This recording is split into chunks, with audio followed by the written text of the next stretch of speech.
Hey again everyone, that NES fan coming back at you.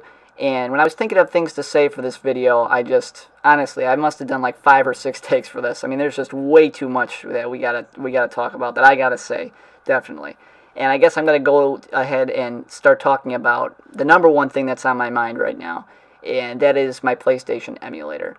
And you recall that I put up a clip of Tony Hawk's Pro Skater, just the intro. And you know that usually, many of my videos, it goes in, it has some sort of logical order. If I'm gonna put up a clip from a Genesis game, like I put up the 6-in-1 Sega pack, that in a response to Neil J. Gamer, I put up 6-in-1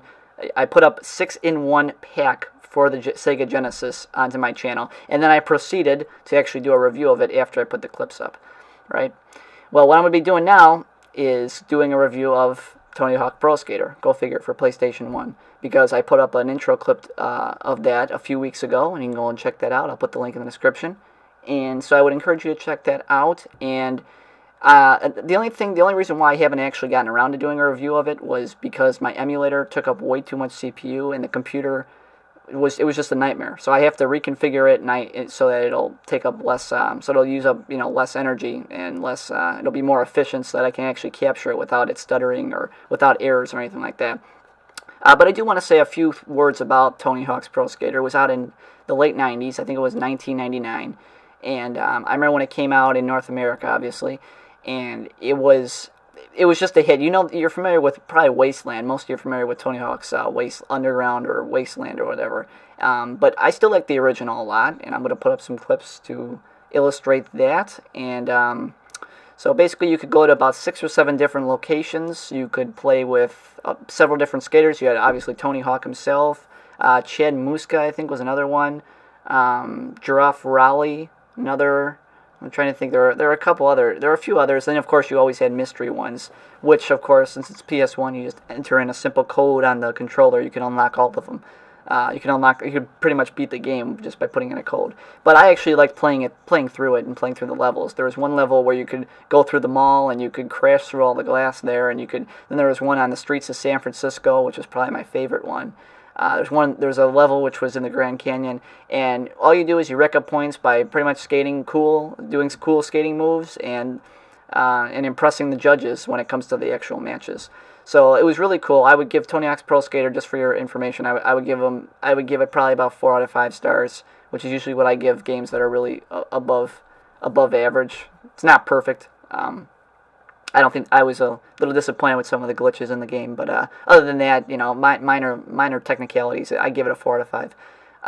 So the controls were a little bit advanced. I think the controls were also a little hard to get down because there were so many buttons there were so many functions you could do with the skater. But that could also be you could also put a positive spin on that and say you could perform more tricks and stuff. And they expanded that as the series went on too.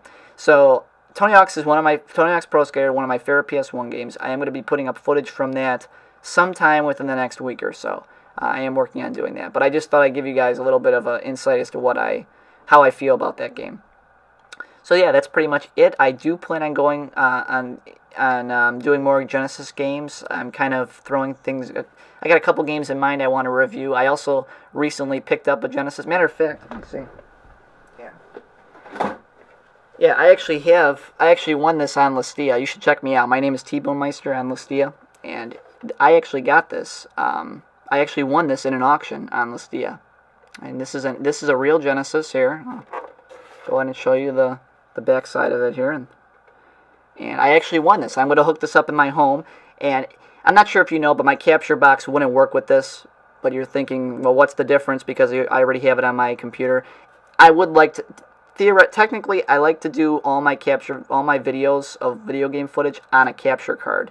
I really don't like using emulators. A lot of people, a lot of my subscribers and viewers say, "Oh, good job using emulators." Whatever. I like capturing things off the TV as much as possible. I can't do it on here though. So what do? I do the next best thing. I go with the emulator. But it's still a lot of fun to play it old school. Put the cartridge in. As a matter of fact, let me go ahead and show you.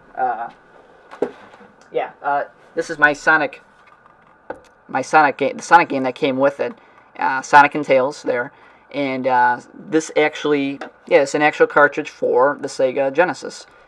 So I'm going to hook this up at home. I can play it, on the road or whatever, bring it with me. And so it's a lot of fun, and it beats having to actually sit in front of a computer and having a computer pretend like it knows how to emulate it. So it's fun to actually have the real system is what I'm driving at here. So that'll be all for now, guys. If you haven't subscribed already, please subscribe. I haven't been putting up many videos recently, but I've gotten hundreds and hundreds of views in the last couple of days. I don't know why that is, but whatever the reason is, I appreciate it. I'm up to 56 subscribers now, so keep watching my videos, and of course keep commenting, and we try to give me as much feedback as possible. So that'll be all for now, guys. Thanks again for watching. Dad NES fans signing off. So long.